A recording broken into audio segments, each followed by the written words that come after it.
Molt bé, doncs molt bon dia a tothom. Hi ha moltes persones que són de fora de la ciutat. Soc en Josep Berga, soc l'alcalde de la ciutat. He vingut a donar-vos la benvinguda en aquesta 18a trobada d'història de la ciència i de la tècnica, una trobada que, com sabeu, se celebra cada 2 anys i hem estat preparant-la des de fa mesos. Ens va fer una especial il·lusió a la ciutat d'Olot que escollíssiu, que la societat catalana escollís a casa nostra per fer aquesta trobada, i espero que aquests 3 dies en què durarà i que part de les ponències i de les activitats que es faran en aquesta sala tindreu l'oportunitat també de fer activitats fora d'aquí, especialment vinculades a en Francesc Xavier de Bolòs.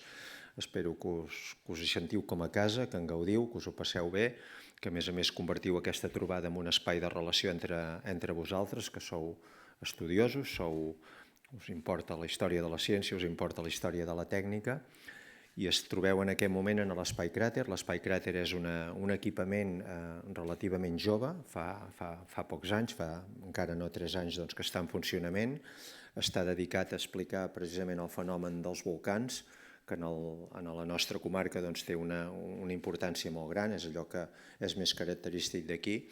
I sé que entre les activitats programades tindreu una visita tant en el gabinet de Francesc Xavier de Bolòs, que és una petita joia, ja ho veureu, una petita joia que s'ha conservat de generació en generació, on Francesc Xavier de Bolòs, a les acaballes del segle XVIII, va començar a col·leccionar minerals i papallones, insectes, i era un naturalista, vull dir, era una persona que estava encuriosit per tot el que l'envoltava, que es cartejava amb altres persones semblant a ells de tota Europa, i aquest gabinet s'ha conservat fins ara. En aquest moment estem fent la restauració, també coneixereu tots els treballs de restauració com van avançant. Crec que són activitats que seran molt atractives per vosaltres, i no deixa de ser xocant el fet que ens trobem aquí, un espai d'interpretació dels volcans, 204 anys després que Francesc Xavier de Bolòs publiqués el Notícies sobre els volcans extingits d'Olot. Va ser la primera persona que va escriure sobre els volcans, la primera persona que d'alguna manera va prendre consciència d'una manera clara que aquests turons que envoltaven la ciutat eren volcans. I bé, de la mateixa manera que gràcies a la vostra activitat va progressant el coneixement que tenim de la història de la ciència i de la tècnica, no deixa de ser divertit o significatiu el veure d'aquelles primeres notícies, aquells escrits tan innocents en els coneixements que actualment tenim del vulcanisme en aquests 200 anys. Això ens fa, d'alguna manera, adonar que vivim en un moment determinat de la història i que el coneixement, la ciència, la tècnica, el coneixement del món que ens envolta canvien contínuament les visions, i ara en tenim una de determinada amb aquella percepció i certesa que d'aquí uns anys es veurà diferent, s'haurà avançat, s'hauran descobert noves maneres d'interpretar el món que ens envolta. I res, molt content de tenir-vos aquí, espero que us sentiu ben acollits en aquesta ciutat, que gaudiu de les jornades, i ara li demanaria a en Joel, que és un dels organitzadors. No serà en Joel?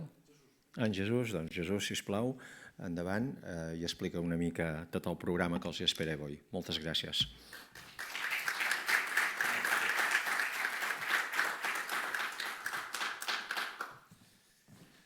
Gràcies, senyor alcalde. Bé, bon dia.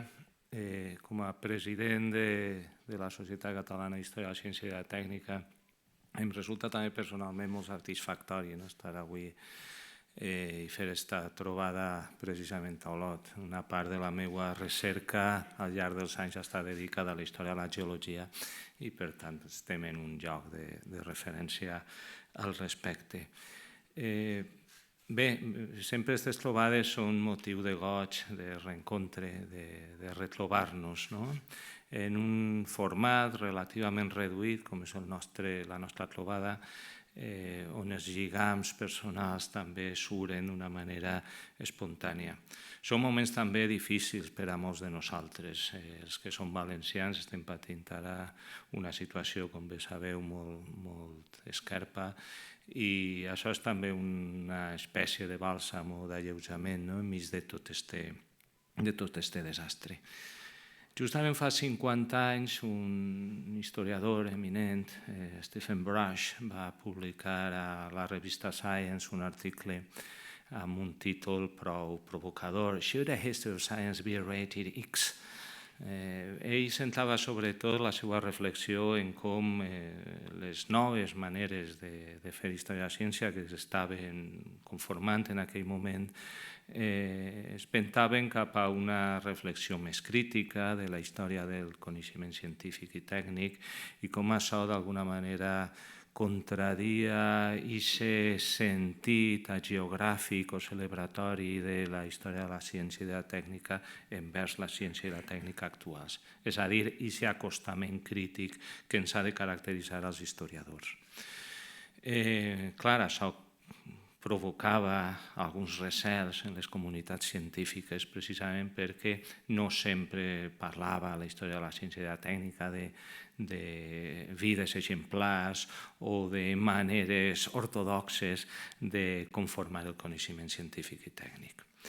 D'aleshores ençà, la història de la ciència i de la tècnica s'ha pres molt seriosament els acostaments crítics. Jo no estic plenament segur que això estiga plenament compartit per les comunitats científiques que encara continuem emmirallant-se en la història de la ciència i de la tècnica un poc buscant l'exemple.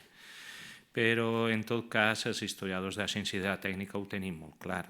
Si no fem una història de la ciència i de la tècnica crítica, poca cosa aportarem. Però ara, a més, vivim en un moment històric on és qüestionada seriosament tota forma de coneixement racional. L'històric, el científic, el tecnològic en general. On, efectivament, n'hi ha unes actituds polítiques i de gestió que clarament menystenen i menyspreen el coneixement. I és, per tant, un moment urgent també per a nosaltres. És una disciplina que sempre estem at the fringes, al límit constantment de la legitimitat. Ara, més que mai, segurament hem de prendre posició i prendre partit. I partit precisament per fer veure que el coneixement és essencial per al bon govern de les societats i de les coses. Justament ahir, a The New European, Philip Ball, el divulgador de la ciència i de la història de la ciència, feia un article breu, una columna d'opinió molt interessant, prenent l'exemple de Max Planck i les seues incerteses polítiques en determinats moments de la seva biografia per a reflexionar sobre aquestes qüestions. Com ara científics, tècnics, historiadors, filòsofs en general, tots els que cultivem d'una o una altra manera el coneixement, estem en una descoberta de protecció, per dir-ho així, i que si ens entestem en un apoliticisme, sense dubte, és al nostre compte i haurem d'afrontar les conseqüències. Per tant, estem així també per a refermar-nos, crec jo, en aquest compromís social envers el coneixement. De dir clar, alt, ras, que així no es pot governar, que no es pot no tindre en compte les consideracions que la racionalitat aporta, siguin les que siguin, a les agendes polítiques. I, per tant, la nostra contribució crítica al coneixement històric i social de la ciència i de la tècnica ens ha de menar també a aquesta defensa clara del paper de les racionalitats en el món actual. Per tant, la nostra responsabilitat jo entenc que és més enllà del manteniment d'una disciplina sempre precaritzada, fer veure que la nostra disciplina té una funció essencial en aquestes reivindicacions i que això ens obliga moltíssim en els temps actuals. Bé, passo ja la paraula a Joel, el cap del comitè organitzador. És una organització que ha fet una tasca durant aquest any i mig que hem estat treballant amb ells.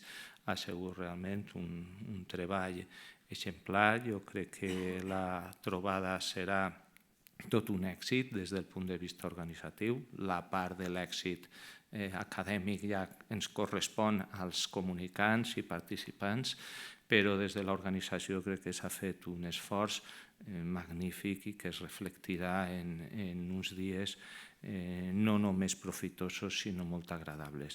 Per tant, Joel, és el teu moment.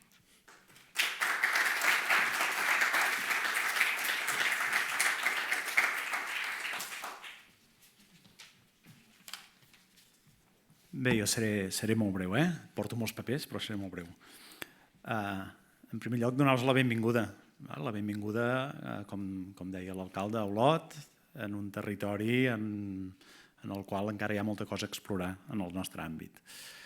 I per començar, volia fer 2 agraïments i després parlaré més ja de temes logístics, que és el que també ens interessa. Primer, agrair, i a més molt sincerament, a tots els que veniu del País Valencià, que en aquests moments, com comentava en Jesús, són moments complicats i us volia agrair del fet de venir i també desitjo que, com comentava en Jesús, sigui un espai en el qual pugueu fer un parèntesi amb tota aquesta situació. En segon lloc, agrair tota l'organització. No dic noms perquè em deixaria gent, però crec que ha sigut un molt bon treball i, per tant, també agrair tota la gent que ha participat en l'organització, des de l'Espai Cràter, juntament. Un dels èxits d'aquesta trobada precisament és aquesta col·laboració entre entitats. I lligat amb això, la idea de la trobada, quan va sorgir la idea, al final neix de 3 conceptes bàsics. Un és l'entusiasme, segurament l'entusiasme en aquell moment individual o personal d'algú. L'altre és la inquietud en la recerca. I la tercera, precisament, és la col·laboració i les ganes de compartir. I aquests 3 conceptes són els que van donar el cos a organitzar aquesta trobada aquí a Olot. De fet, són 3 conceptes que estan segur vinculats també en la creació d'aquest gabinet de curiositats d'en Francesc Xavier Bolòs. També hi havia segurament un entusiasme, una inquietud per la recerca i unes ganes de compartir. I, per tant, aquest és una mica el fil conductor que uneix la trobada amb aquest gabinet que, com veureu i podreu disfrutar, no només és un gabinet de curiositats, és bonic veure'l i és curiós, sinó que obre un munt de vies de recerca, algunes ja les ha començat a obrir i algunes que obrirà segur en l'àmbit de la història de la ciència. I, per tant, crec que el podreu disfrutar i que podreu gaudir. Lligat amb el tema amb aquest fil conductor de l'entusiasme, de la inquietud per la recerca i del compartir i col·laborar, que ha sigut l'èxit que aquesta trobada es fes a Olot durant aquests 3 dies, i aquest fil conductor lligat amb el Gabinet Bolòs, també veureu a fora que hi ha una instal·lació artística d'una artista, que és la Camila Sanginés, en la qual volem que acabi sent el recull de la trobada. Veureu que hi ha una activitat artística que bàsicament el que pretén és que tots els participants col·laborem en llançar o explorar un conjunt d'idees i que els puguem recollir en forma de gabinet. Us animo a participar-hi, està aquí fora, hi ha les instruccions, i la idea és precisament registrar totes les reflexions, tots els comentaris, tot allò que ens aporta la trobada i que, per tant, ho lligaríem una mica amb aquests conceptes de la trobada, amb el que és el Gabinet Bolòs i el que és el gabinet d'idees extraordinàries que tenim muntat a fora i que crec que serà molt interessant també per compartir. Com que a més sabeu que tenim 2 espais, i ara us ho explicaré, doncs com que no podem estar simultàniament tots a tot arreu, serà una manera també de rebre feedback de les altres sales. A nivell logístic, coses interessants o importants. Una, ja sabeu, les comunicacions es fan en aquestes 2 sales, i la visita tant al gabinet com la visita al gabinet Bolós com la visita al Montsecopa, que les fem simultànies, veureu que hem dividit a fora 2 grups. Llavors heu de mirar en quin grup esteu i teniu els horaris allà, perquè no ens liem, però és un grup anirà al Montsecopa i l'altre anirà al gabinet Bolós i el dissabte canviarem i alternarem els grups. Qualsevol cosa, dubte logístic que tingueu, aquí tenim gent de l'organització que podeu preguntar-ho i no hi ha cap problema. I per acabar una mica aquesta inauguració i que anem en time, tornar-vos a agrair, espero que us sentiu còmodes a la ciutat, a la comarca, però també aquí a la trobada, que siguem capaços de compartir tot aquell coneixement que es concentra aquí, que és molt interessant, i agrair-vos també la vostra participació en la trobada. Per tant, la dono ja per inaugurada, jo soc així, ja pam, inaugurada, i com que una de les coses importants és que sempre es diu i mai es compleix, serà la puntualitat, passo a presentar ja la ponència inaugural, passo a presentar la ponent. La ponència inaugural tenim la sort de comptar amb la doctora Jessica Ratcliff. La doctora Jessica Ratcliff està en aquests moments fent una residència a Faber, que és una residència d'arts, ciències i humanitats, que tenim la sort de poder comptar aquí a Olot, i que ha format part també d'aquest conglomerat d'entitats que permeten organitzar durant un mes pràcticament activitats relacionades amb història de la ciència aquí a Olot. La Jessica Ratcliff és doctora en història de la ciència per la Universitat d'Oxford, està especialitzada en enfocaments socials i materials de la història del coneixement, amb un enfocament principalment a Gran Bretanya i les relacions imperials o colonials. En aquests moments està a la residència Faber intentant desenvolupar el pla pel seu tercer projecte de llibre. Ha escrit anteriorment un parell de llibres relacionats amb la relació de la ciència amb l'imperi britànic i les Índies. Documenta com el creixement de la ciència dins les companyies principalment depenia dels privilegis monopolístics i de la seva capacitat per actuar com un estat sobirà a l'Índia, i analitza tota aquesta relació i avui ens farà aquesta ponència inaugural titulada, que m'ho miro i disculpeu, sempre dic el mateix, em faig molt pesat, disculpeu el meu anglès, Monopolizing Knowledge, the East India Company and Britain's Second Scientific Revolution. Volia agrair a la Jessica que estés aquí, que col·laborés de la trobada. Crec que és una part de coneixement que pot aportar, que compartir-la amb tota la gent que esteu estudiant en aquest àmbit serà força interessant. Hi ha traducció simultània si algú la necessita, i si no, donem ja la benvinguda a la Jessica. Gràcies, Jessica, i endavant. Muchas gracias. Pointer. Ok, buen día. Lo siento, mi español es muy mal y mi catalán es 0. So I have to switch to English. I'm very sorry. And I want to thank Joel for the invitation to be here in this amazing opportunity. I'm really excited.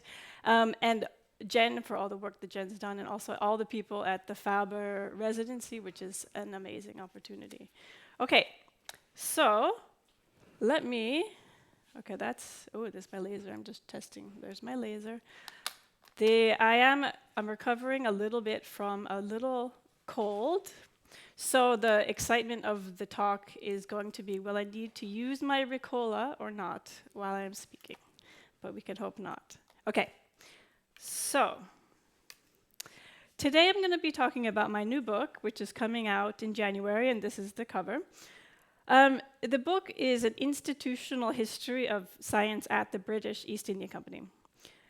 The company had a crown-granted monopoly, so a monopoly given by the monarchy on all British trade east of the southern tip of Africa, from starting back in 1601 and basically continuing all the way up until 1858 with some breaks. And the book is largely focused on this period after 1757, which is when the company begins to have a territorial presence in Asia. So for a long time, the company just had these very small factories, fortifications where it conducted its trade. But after 1757, it began to engage in and win territorial wars. And the book starts at that period, and then it follows up until 1858, when the company, in the wake of Indian rebellion, gets disbanded finally. So it's the final 100 years of the company. And it's the period where the company is massively expanding in terms of its geographical reach and territorial control. And this is also a period which is sometimes for British science referred to as the Second Scientific Revolution. In this time period, there's a massive amount of new changes, growth in the amount of information and data accumulated, disciplinary specialization in all kinds of new ways, the emergence of a profession of scientists, so a way to actually have a career as a scientist, the term scientists. All of these kinds of changes are happening at the same time. And what I want to look at very closely is how to understand the growth of these two things, the growth of the empire and the growth of British science in this particular way. Especially in connection with the topics of the conference, our conference this weekend, this is also the period, as you all know, when the sciences of the globe really began to emerge in new ways, in connection with all of this global trade, right? So not only the expansion of geology, the establishment of geology as a very separate discipline in itself, but also biogeography, and also new globe-spanning theories of human civilization and all their connections. So many, many new global views in many different scientific disciplines are emerging at this time, as you all know. And this is very connected directly to these transforming information orders under colonialism. Okay, and so in the book, what I'm trying to do is get a really concrete handle on the points of connection and contact. And I want to look at this as much as I can from a sort of a material perspective, bringing in the larger questions of political economy and how this particular kind of economies that sort of emerged under the companies, as I'll talk about its unique kind of monopoly, how that in itself very specifically shaped the way that science grew and changed in Britain at this time. Okay, and specifically, the book focuses on the growth and the expansion of science at the company's headquarters in London, which is the East India House, which you can see a little bit farther back there. Let me see do I have a bigger picture there? Okay. Okay. So, plan for the talk very quickly. I'm going to talk about the aims and goals and a little bit of the broader context for the book. And then I'm going to go and give a tour in 2 parts through some of the main points that the book makes. Okay. So, the book has many aims and goals. I'm going to talk about just one general narrow one and one larger one. More narrowly, the aim of the book is to better understand the place of the East India Company itself at an institutional level within the history of science in Britain. There are, as you know, many important studies of science and empire in this period, specifically many British and British Asian studies.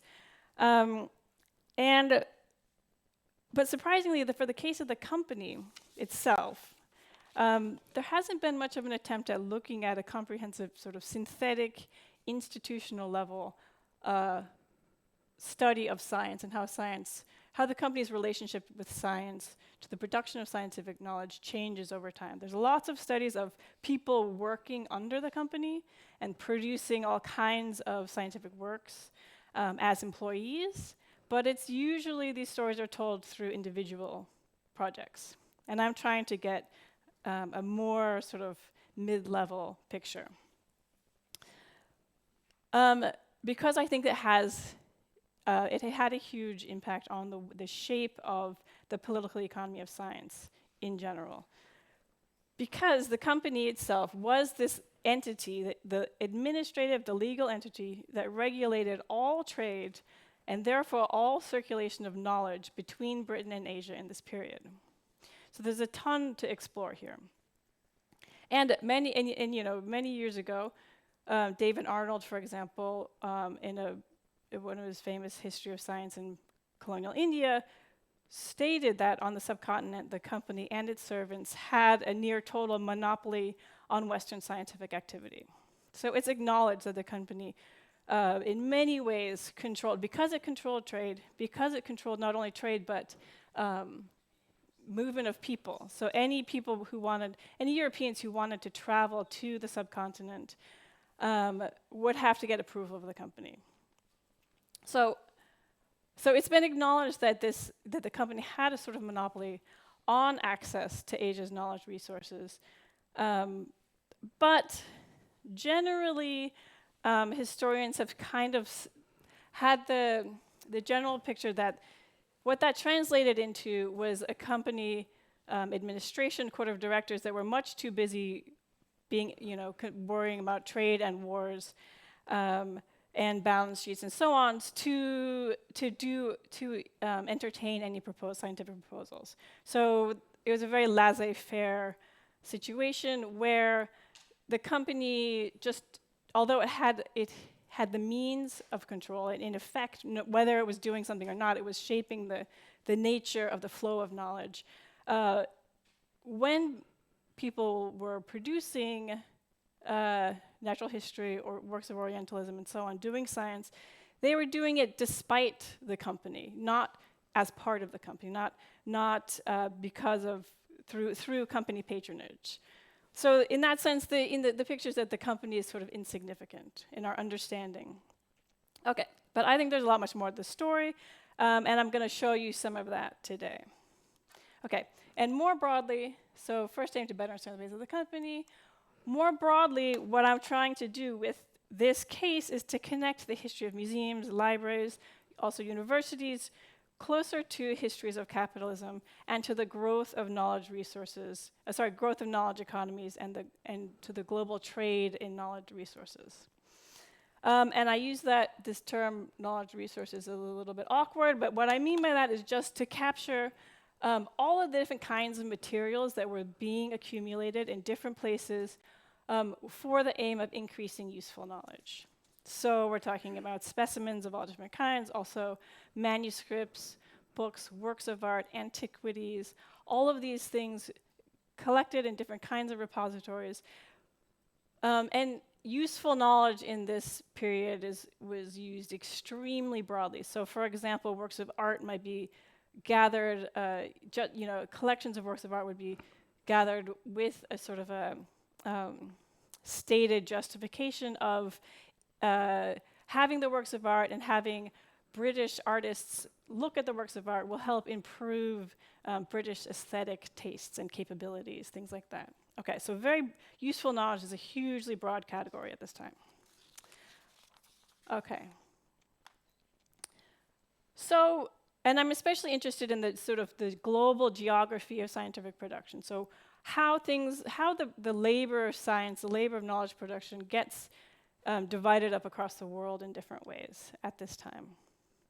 Okay, so the result, some of the key findings, really, really big picture. What I argue is that this spectacular growth of science in Britain in this period was driven in important ways by the sort of institutional changes within the company in two ways. First, before 1813, the company had this unique form of monopoly-based colonial capitalism, and I'll talk in a bit more detail about how that specifically changed the way collecting and accumulation was happening in Britain. And then after 1813, when there's the era of the company begins to fall apart and liberal utilitarianism is on the rise, the company's accumulations get assimilated step by step with a lot of debate and argument, eventually into the British state. So the company's sort of colonial resources get assimilated into British public resources. Okay. So,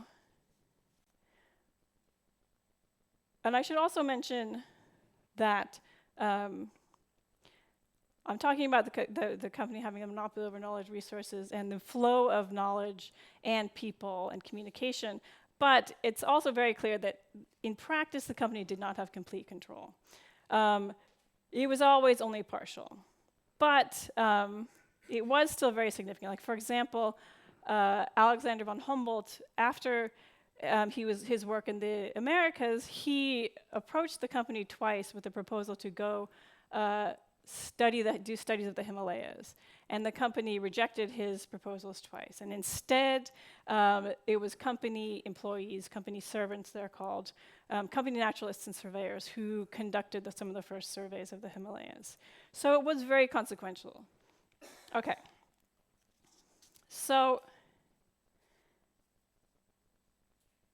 and the other thing I want to stress here at the beginning is that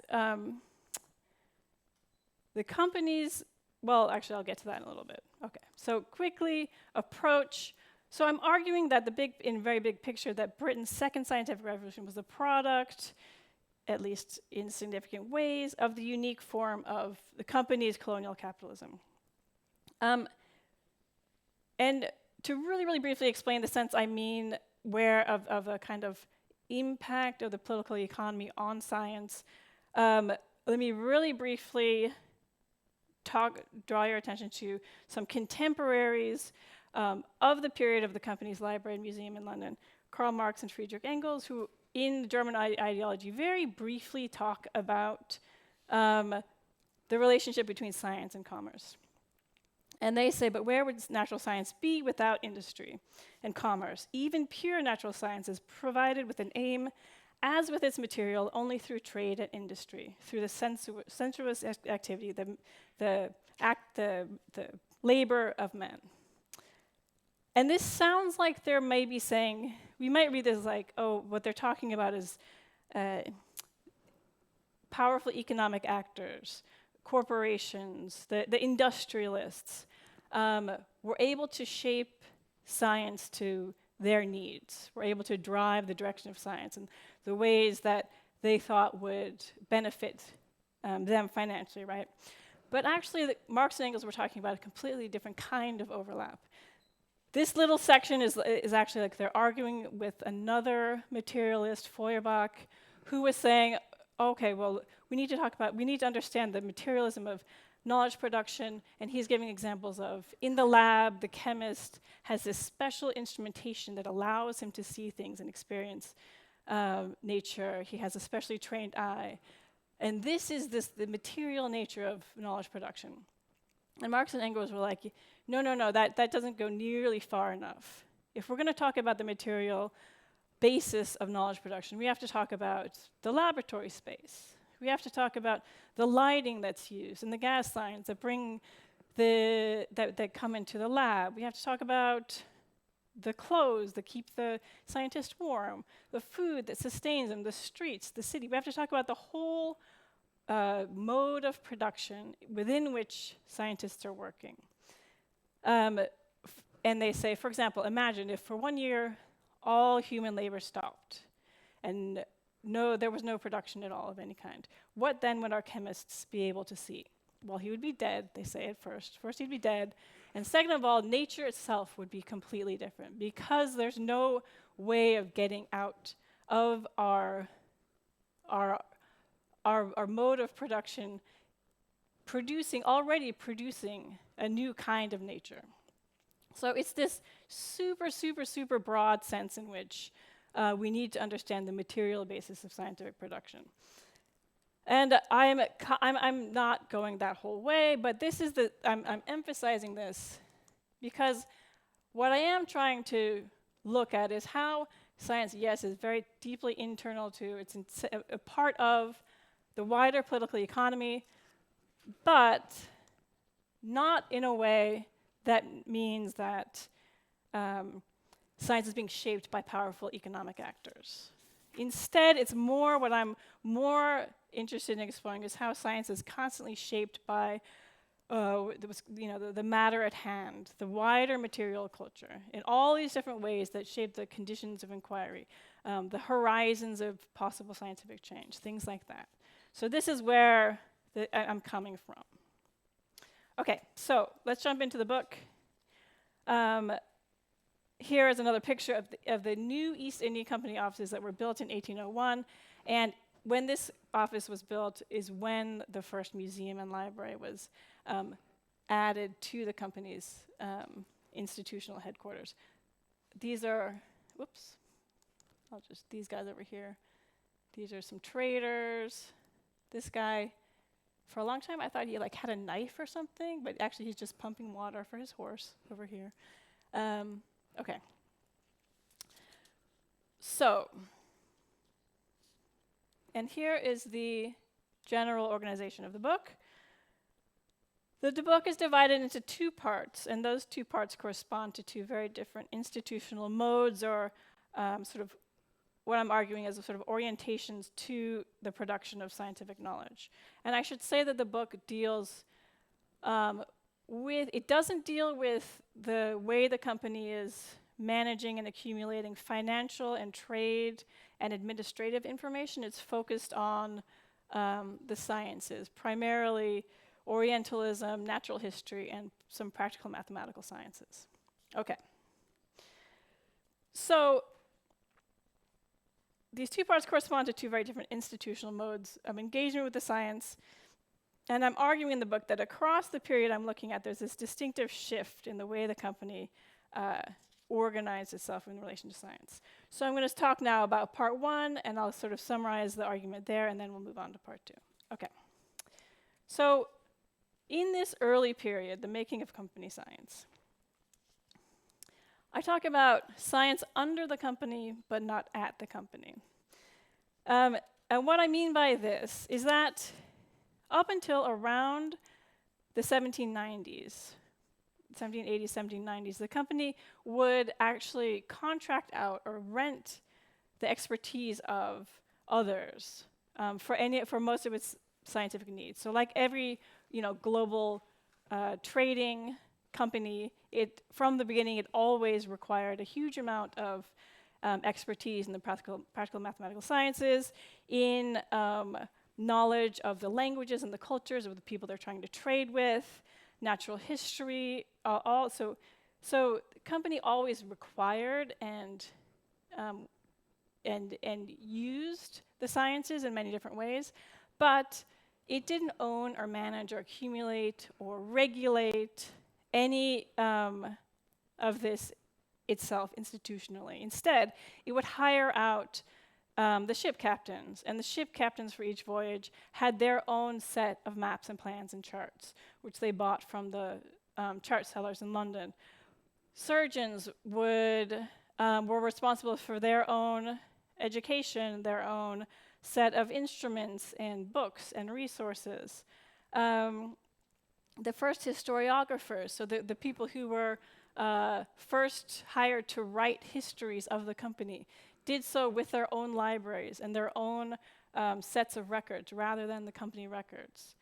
And as you will know, this is very different from, for example, the nature of the Spanish and the Portuguese empires, which had a very, as far as I understand, centralized administration of geographical, natural historical knowledge with the Office of the Cosmographer and the Padrón Real and the Relaciones and all of these systems. It's a very centralized system.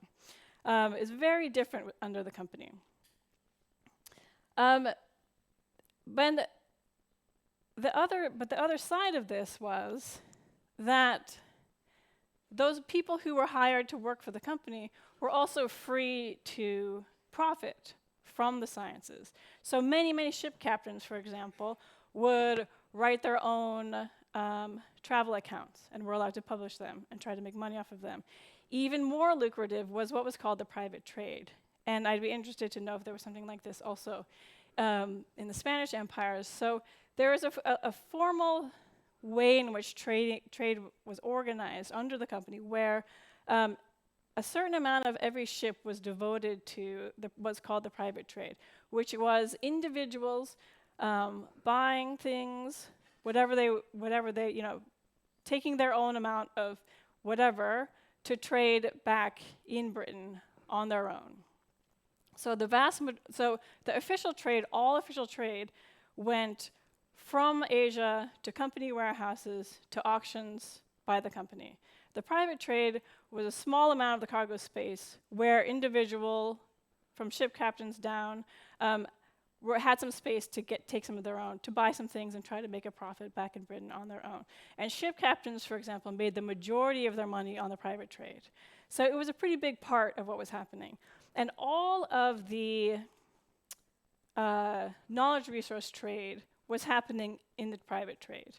So individuals were buying manuscripts, they were buying antiquities in bazaars, they were maybe conducting small-scale surveys and so on. This is in the sort of 1760s.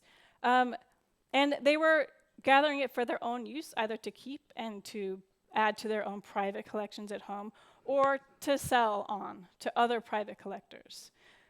So this is very much sort of in the world of our friend in Olot, Francisco Bolos, the domestic collecting sphere. So at this time, up until the late 1780s, in Britain at least, and I think probably here in Spain as well, the majority, the force of collecting energy was still very much in the domestic sphere. The British Museum was the outlier big public collecting thing. So all of this was happening all the collecting was happening under the private trade, not at the level of the company. Okay. So and usually most of these knowledge resources were at this time purchased at bazaars and things like that. Okay. So, but then as you get into the 18th century, especially in the global context of the 7 Years' War, and the company with its first major territorial win over the Mughal Empire and Bengal, and the company taking over governance of this vast and this very wealthy region, in India, the old information orders get disrupted. And what this means for the company is that now, whereas the Bengali scholars and other elites used to not really bother to work or collaborate with the British, now they had to. There were lots of positions. They were hired into the British administration, but also a lot of the old patronage networks had been destroyed by the war and then several decades of famine that followed afterwards. So there was this huge economic disruption, which in the end meant that for the British, access to knowledge resources was now much cheaper. And there was a lot more that could be collected. Okay. So, and that was starting in 1757. And these territorial wars would continue to expand. I'll talk about that again in a little bit. So, the result was that by the 1790s, the company was beginning to directly engage and try to take a part in and control the accumulation and management of knowledge resources. And the first institutions of science under the company, science at the company, not under the company, what I'm calling company science, were all in Asia. So the first investments were at schools in Calcutta, a medical corps, a Madras Observatory, giant botanical gardens in Calcutta. Asiatic Society Bengal, which was sort of privately run, but with many resources from the Bengal government and Fort William College. Okay. But very soon, the trajectory of institutional growth in the colonies was disrupted or interrupted by a very concerted pullback to Britain, pullback to London around 1800. When the new East India Company, this new headquarters was rebuilt, vastly larger than before, and where for the first time in its 200 years of existence, the company established its own library, its own museum, and a set of 2 new colleges outside London. So it was a huge expansion in the institutional sort of commitment to knowledge management for the company. Okay. So why this shift at this time? Things were changing, and I've gone through the number of changes, some of the major changes that I talk about in part 1. But why this major shift, the pullback back to London, as institutional science in the company is just starting to grow? There's I think there are 2 things happening. One, there are external factors. By this time, that private trade in manuscripts had grown so large that the company became concerned to gain a foothold in it. So the world of collecting, as I said, was still very much a domestic affair, and material was moving from private hands to private collections. And Orientalists and naturalists at the company sort of convinced the directors, and the directors themselves became convinced to try to intervene in that private trade and pull some of that into their institutional records. Okay. And then there are also internal factors. Primarily this growing competition between Calcutta and London for the sort of having being the institutional center of science. Another major war, the Anglo-Mysore Wars, ended in 1799 with the defeat of Tipu Sultan, and with that came a massive trove of all kinds of treasure, but famously Tipu Sultan also had one of the largest libraries in South Asia. And the then Governor General of Bengal, without consulting the directors, just told the directors, hey, I'm going to take Tipu Sultan's library, I'm going to bring it to Calcutta, and I'm going to set up a whole new college, finally, for the company.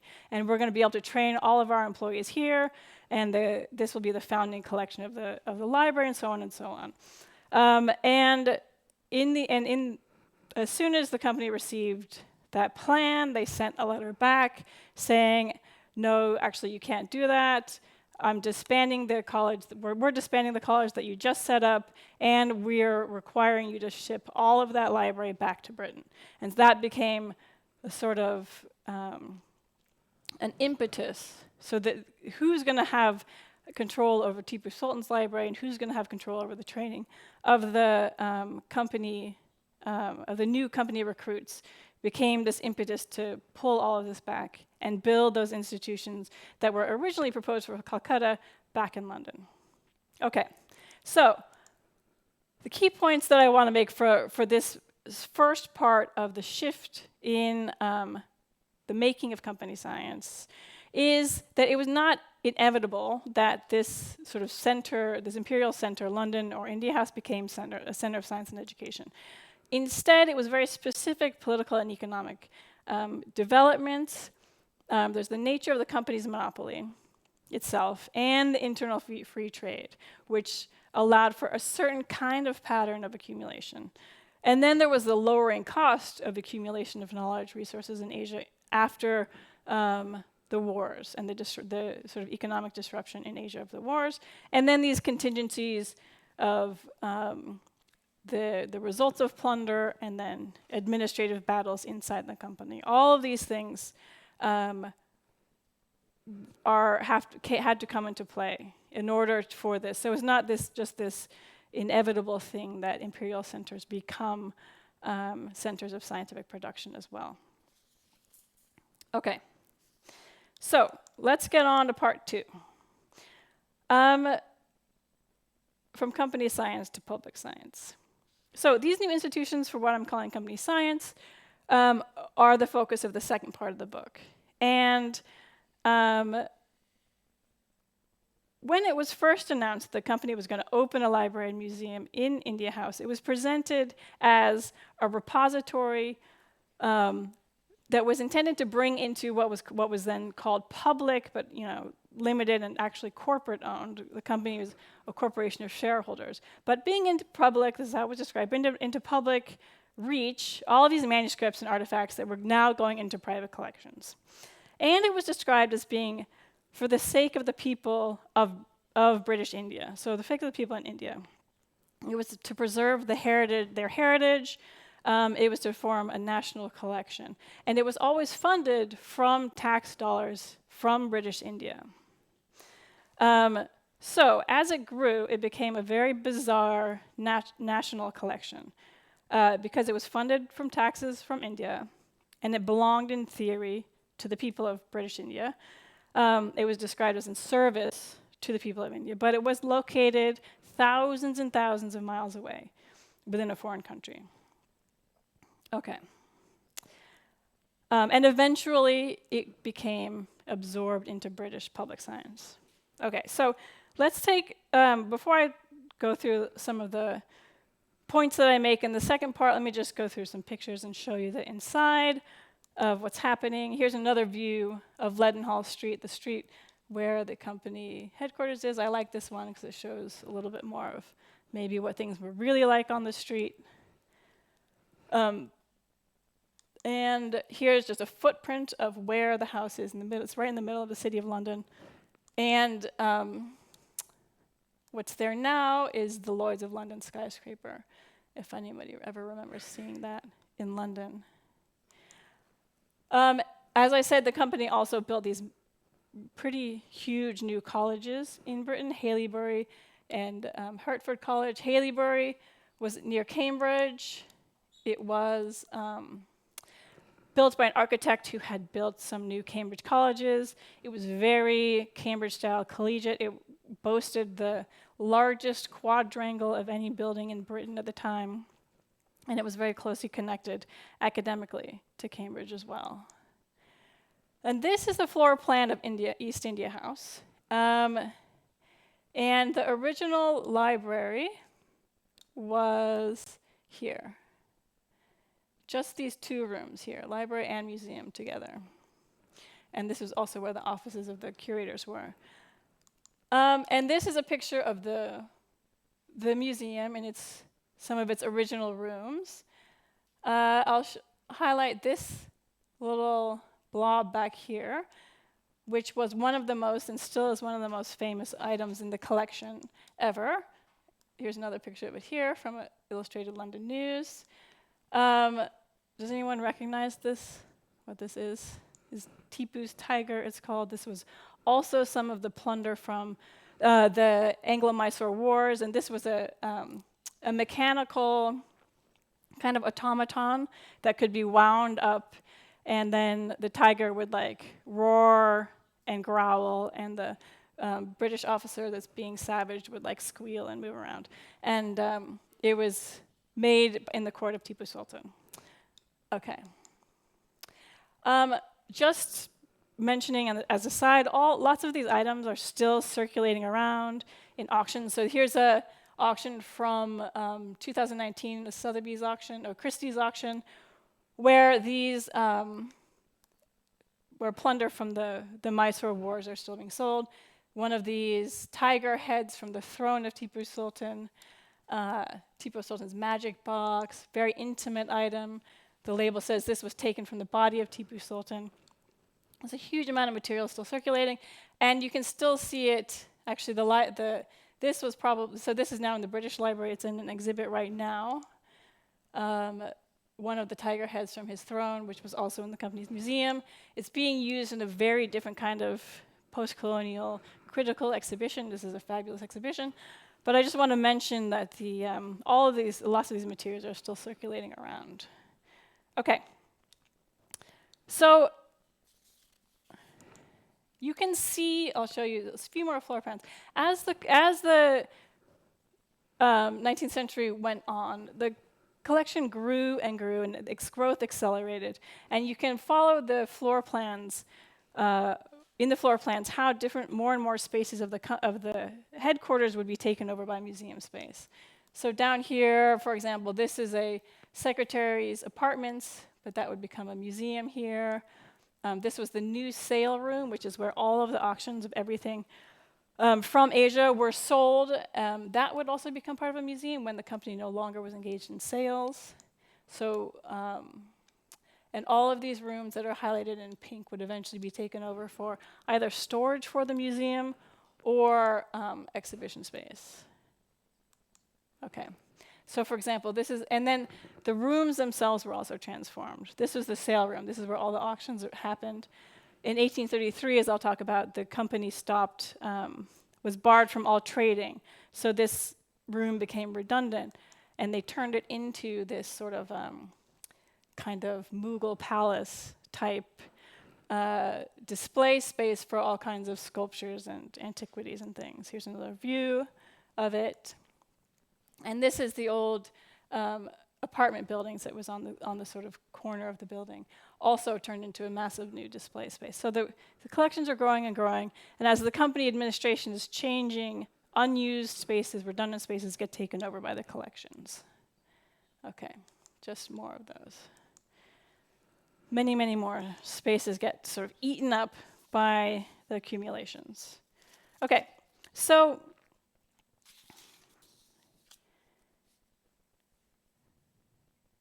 I'm just going to summarize. I'm just going to briefly mention sort of 3 questions that I address in the second part. So the rest of the book is looking at what's happening with the collections as the collections are changing, as the company are changing, as society is changing in Britain. I'm just going to talk about what drove the growth of the collection, what was being done with the collections, and then what was sort of the politics of the collections themselves. How did the collections figure into the company politics? So the first question, what was driving the growth?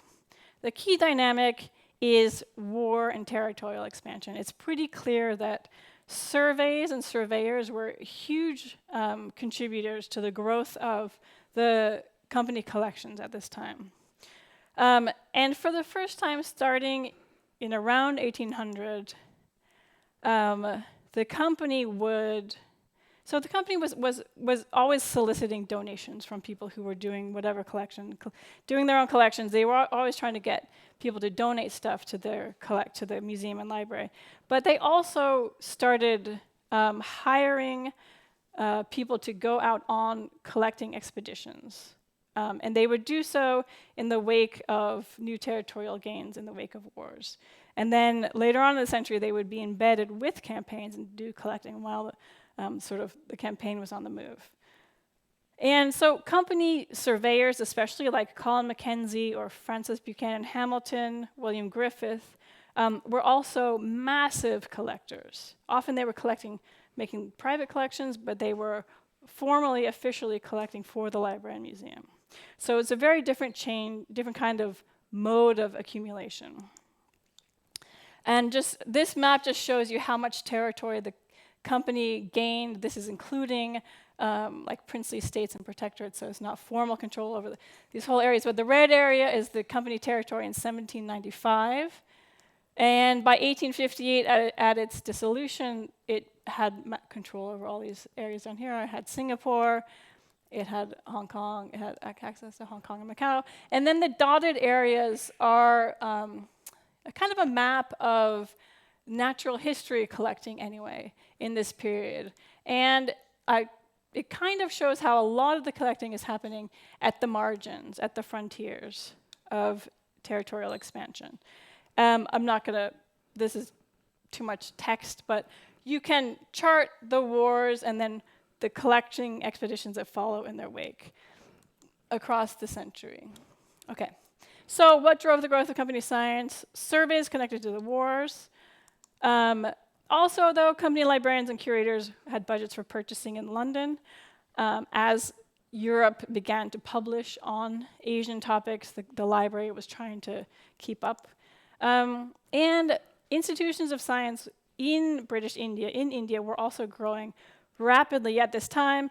And those institutions would send donations to London. London was sort of figured as the top of a hierarchy of institutions. And sometimes the company would demand that some museums in Calcutta, in Bombay, would send certain things back to London. Okay. And then the Great Exhibition comes, which I'm not going to talk about much, but this is a whole new paradigm for accumulation, driven by civic engagement. Okay, so that's the first question. Second question, what was done with the collections? So I'm also looking at what's going on inside India House in terms of practice and production of knowledge.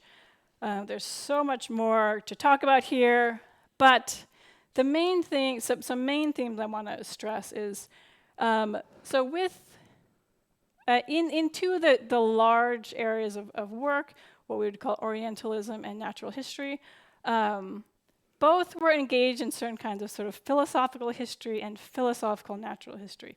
For the Orientalists, they were working on and debating questions of the relationship of different civilizations, the order of civilization, creating these stage-based histories based on linguistic connections, and arguing about the conditions and possibilities for the shift or the improvement, as they would call it, from one civilizational level to another.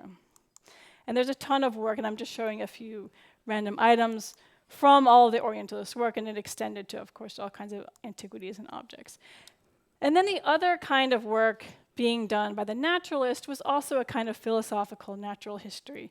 It was really focused on systematics, classification, and debates about how, at that time, debates about whether or not the Linnaean system was the best system, or whether or not naturalists needed to turn back to trying to discover a natural, or the real sort of nature being carved at its joints kind of classification. So, and again, these are just some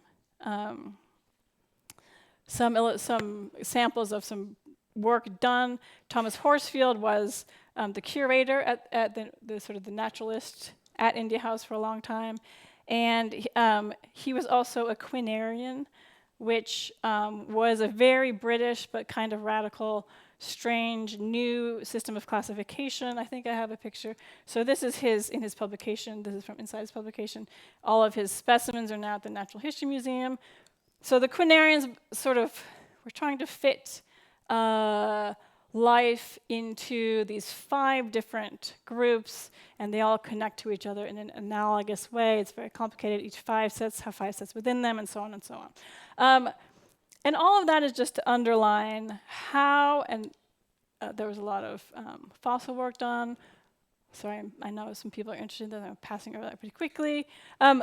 So inside India House, there was a lot of, so this philosophical history and philosophical natural history, debates about the fundamental issues. And it was broad, and it was also quite radical at times. So the quinarians were considered, classification radicals. But the scholarship was also provincial, I would say. It was provincial in the sense that the arguments were local and British. Scholars were engaging with, debates within the British Association for the Advancement of Science, things like that. So it wasn't, although it was, we're talking about this broad imperial setting, the intellectual world was very inward-looking still, very much at that time.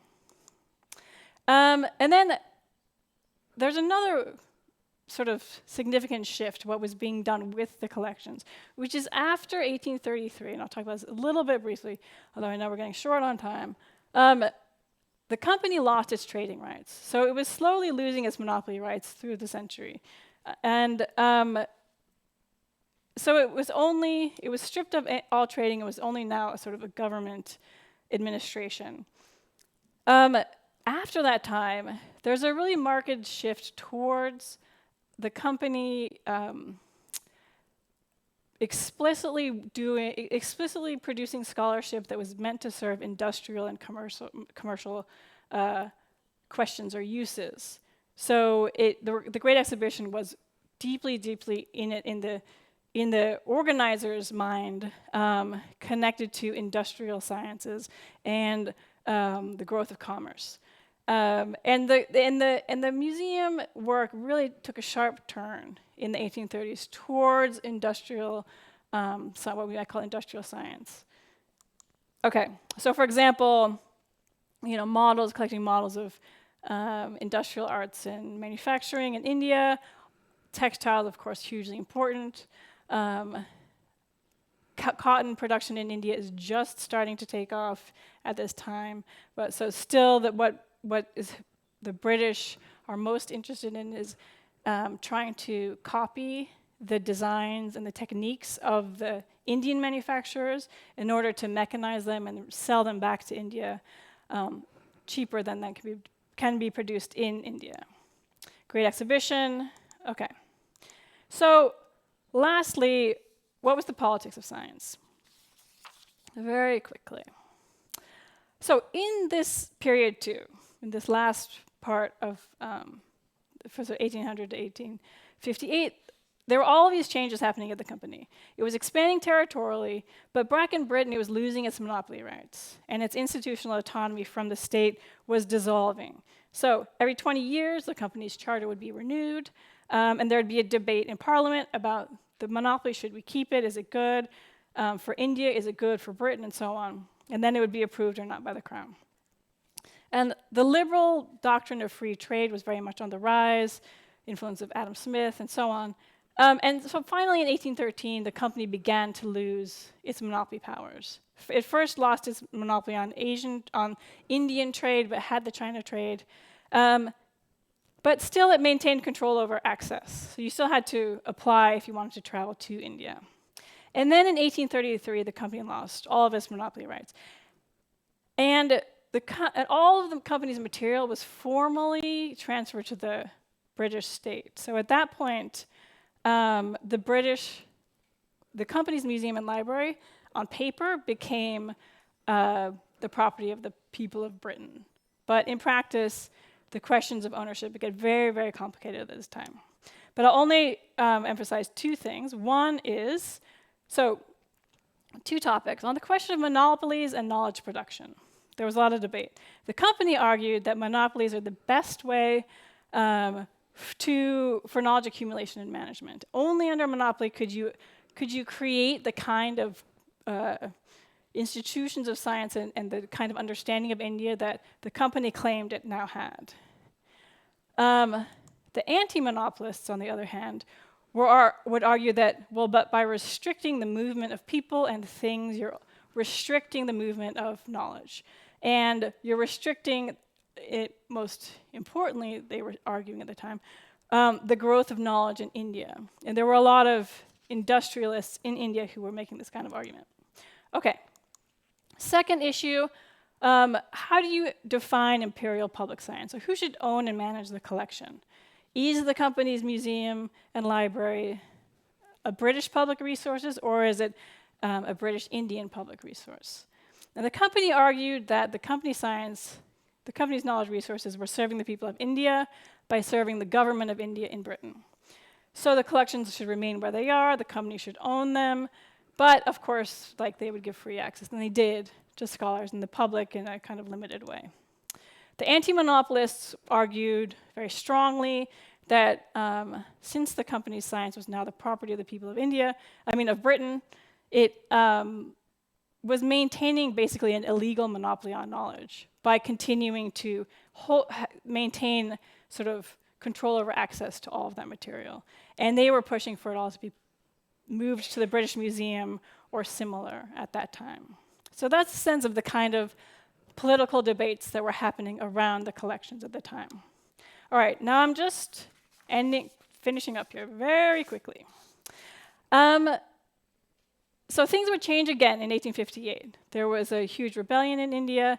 The company was finally totally disbanded, and the collections, the ownership and what should be done with the collections was very up in the air for a long time.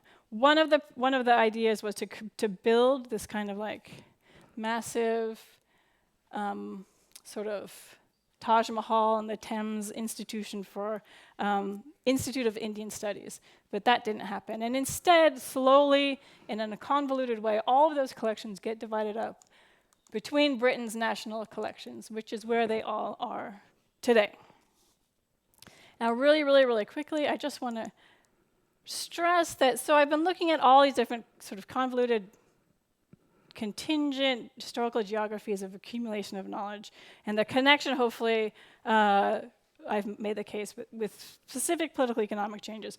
But the only thing I want to end with, so I've went through all this stuff, is that this story is continuing and continuing, right? So we went through I sort of covered a lot of that in the talk. In 1945, after independence, India and Pakistan made a big push to get the library of the India office moved back to India and Pakistan. There was a long tribunal and so on, but that didn't happen. And instead, in the 60s, they built this new British library. And now, jump forward to 2020, there's still new ways that companies are profiting from the East India Company collections. There's this database, Adam Matthew Digital, which is part of SAGE, that sells access to scans of the India office collections for like a huge amount, 120,000. I think that's a huge amount, maybe. I don't know, librarians are used to those kinds of figures now. And all kinds of other corporate engagement with those British public museums are continuing to develop. So in 2020, the new Natural History Museum CEO was the ex-Amazon UK CEO. And now, very, very, we're in the moment we're in right now, natural history museums around the world are starting up this huge digitization project. And then at the same time, now big tech, OpenAI, Microsoft, Google are using those collections in new ways, hoovering up those public resources to sell proprietary access through artificial intelligence and so on. So it's going on and on and on. It's a never-ending story, and I hope that what I've given some background to helps us in some ways understand some of the things that are happening today. Okay, thank you very much.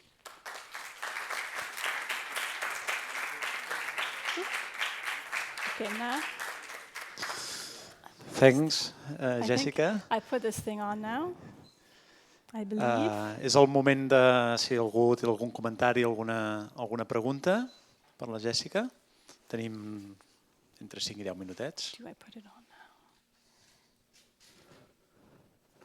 No question. Yes, I can hear you. Oh, cool. I'm going to get a translation. Hi. Oh, you're going to ask me in no, English. I can talk you in English directly.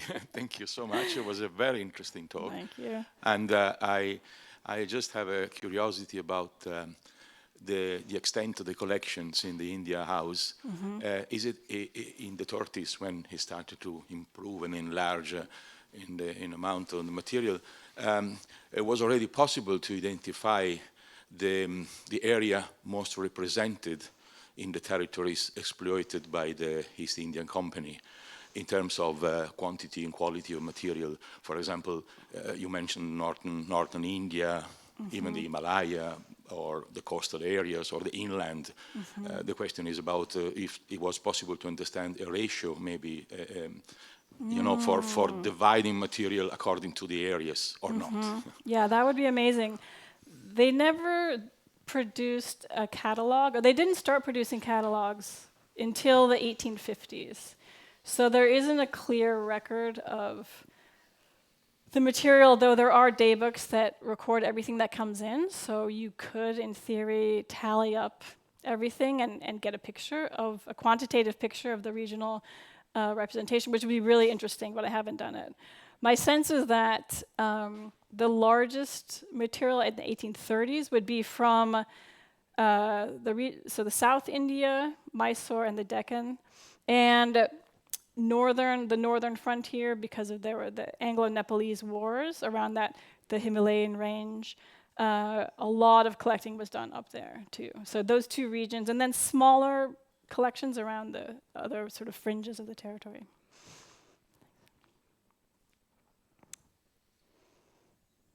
Alguna pregunta, comentari més? Sí?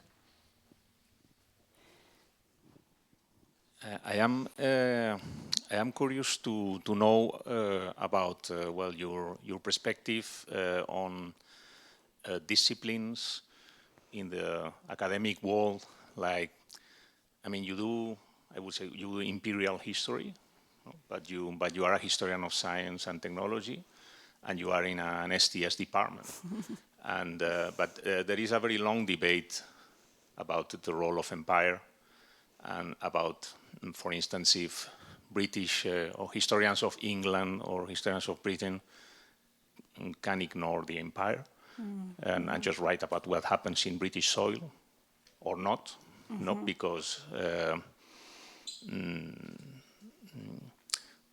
and I wonder if this is a problem for you or an opportunity, or how do you see? I mean, if you think, because in a way, maybe I don't know if you believe that or you agree that you are doing a British history from a different perspective, or if you are doing imperial history, or if you will venture even to do Indian history, or where do you feel you are? Yeah, thank you. That's a tricky question. I think that I would say that this project is much more British history, right? And I'm interested in, there's a sort of a line of new work on looking at the really domestic influence of the company, of imperialism on British culture. So rather than looking at the empire outwardly, looking at the sort of the effects of empire internally. And that's kind of where I think this would fit. I wish I could say I was a historian of science in India, but I can't say that for sure. And this is really focused on the London-based administration, which is actually somewhat rare for looking at science in British India, because a lot of the work that's done is done on the ground in India, as it should be, and it's super important to understand what's happening there. So this is a sort of adding to a lot of what's been done on what's happening in India, adding the imperial story, the London story, if that makes sense.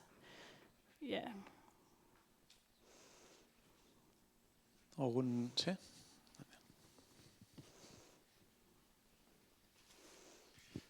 Thank you very much for your very interesting talk. I'm not an expert in the history of British Empire, but a very silly question. The company was already in 1784 put under control with the Pitt Act of the Crown. Then, it was on the verge of bankruptcy, and so at the end, it was taken over by the state. But so they organized these collections for their private own use, apparently, but even if other researchers had to be granted access to India, I suppose there were several scientific expeditions in India, in South Asia probably, who took back materials that was disseminated in other museums. So how did the India collectors, the India company collectors interacted with all the rest of the scientific milieu? After all, it was not a separate, it was a company, but it was not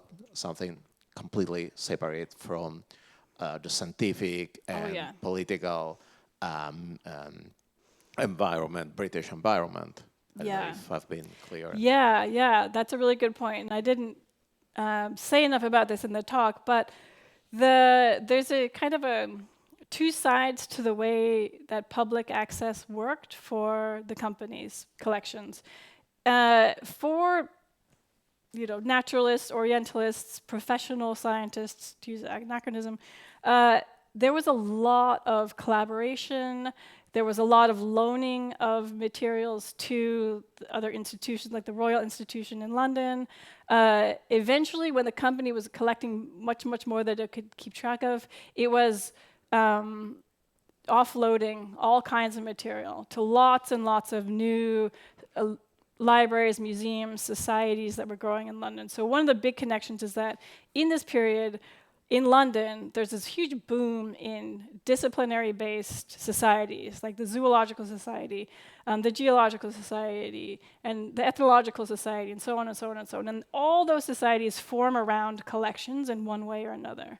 And many of them got some materials from the company's collection. So there's a lot of interplay. And many of the company employees or servants were very active in the creation of these new societies. So like the civic science culture and the company science culture in London were very closely connected.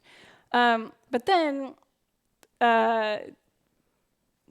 certain level of traders, industrialists, people with commercial interests in the company losing its monopoly and there being potentially all these new opportunities were constantly complaining about access to the company's collections. There's always this sort of underlying critique that the company is trying to kind of hoard or hide these trading opportunities or money-making opportunities in its archives. Because like access to, if you weren't connected through scientific society, if you didn't have a certain kind of standing, you had to get a ticket to be allowed into the library. It was a little bit of a hassle. There were no catalogs. Like the British Museum was very, very good about producing catalogs, and that was very important for this idea of public utility at this time, and the company was really bad at it. And they would get a lot of critique from these kinds of people who were arguing that that was on purpose. The company is on purpose sort of letting its collection stay in the dark. So there's two different sides. I hope that answers the question a little bit to the connection to the wider society.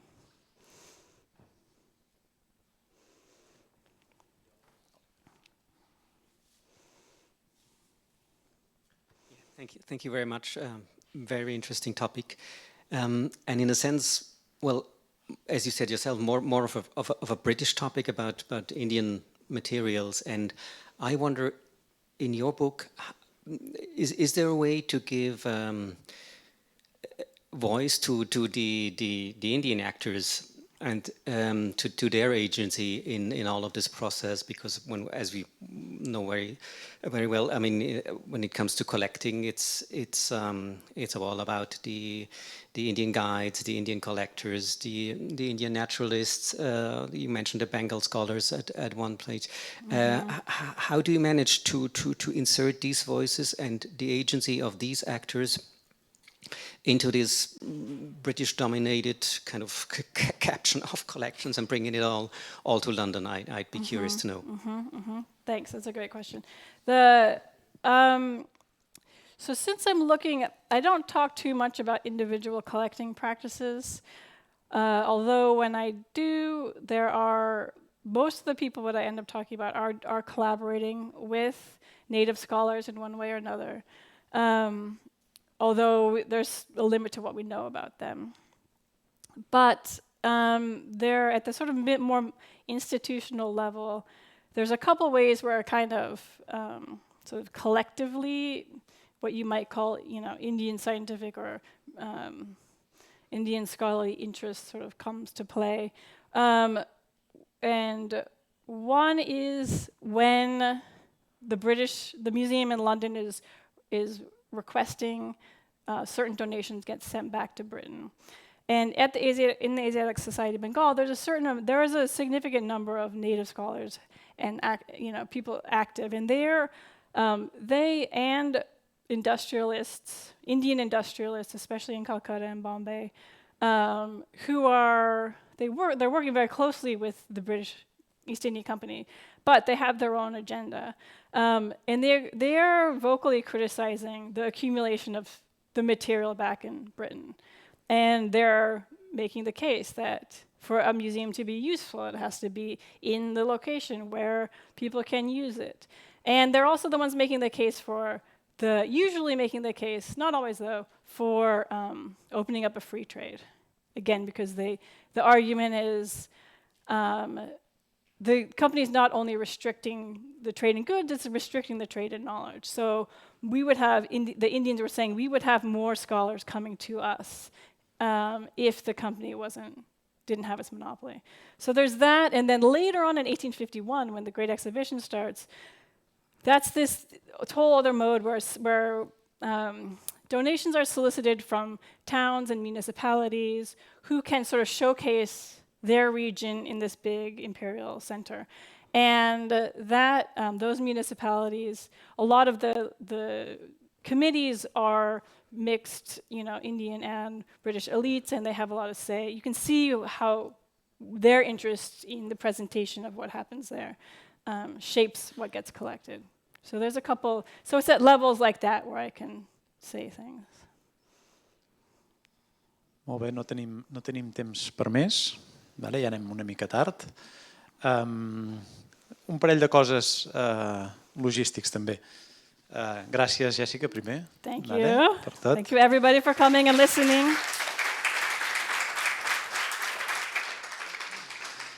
Tenim la pausa, en principi era de 11 a 2:15 vale? Com que és una miqueta més tard, intentarem entrar, si pot ser, a les 11:35, mentre que entrem i tot seran i 40.